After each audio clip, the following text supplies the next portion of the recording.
20 वर्षापूर्वी स्वर्गीय लक्ष्मणराव मानकर ट्रस्ट याची सुरुवात झाली। या समाजातले तळागाळातले जे शोषित आहे, पीडित आहे, दलित आहेत, सामाजिक आर्थिक शैक्षणिकदृष्ट्या मागासलेले आहेत, ज्यांना राहायला घर नाही आहे, शरीरावर कपडा नाही आणि खायला अन्न नाही आहे, त्यांना परमेश्वर मानून त्याची आपण निरंतर सेवा करत राहिलं पाहिजे, हे पंडित दीनदयाल उपाध्यायांनी आपल्या सामाजिक आर्थिक चिंतन जे अंत्योदय म्हणून प्रसिद्ध आहे त्यात व्यक्त केलेलं आहे।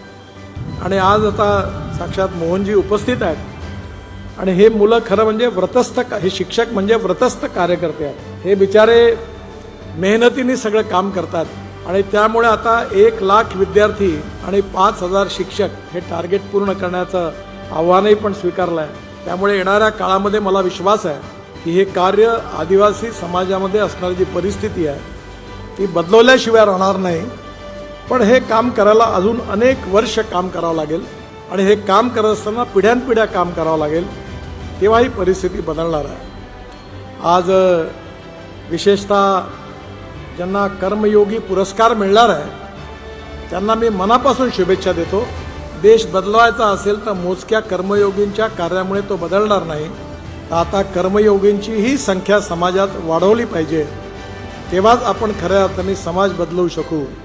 मानकर ट्रस्टचा प्रवास 1996 पासून चालू झाला। 30 वर्षात बरेच टप्पे मानकर ट्रस्टने पार पाडले। या दरम्यान गेल्या वर्षी नितीनजींनी माझी नेमणूक अध्यक्ष म्हणून केली। या ट्रस्टशी मी गेली 20 वर्ष जोडला गेलो होतो। ट्रस्टचं कार्य पाहता प्रामुख्याने जाणीव झाली की हे विदर्भापुरती मर्यादित न राहता नितीनजींची प्रेरणा एवढी मोठी आहे की त्याचं प्रथम कार्य महाराष्ट्र आणि नंतर देशभर पसरवावं।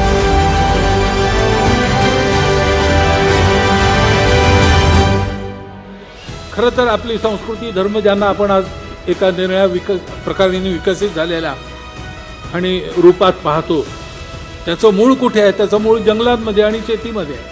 आपली संस्कृती तिथे फळली फुलली, आपले वेद तिथे रचले गेले, आरण्यके तिथे म्हटले गेले। हा देश पुढे जायचा असेल तर समाजाचा हा भाग मुख्य भाग आहे। ती अस्मिता, त्यांची अस्मिता ही आपल्या देशाची अस्मिता आहे आणि अस्मितेशिवाय अस्तित्व टिकत नाही।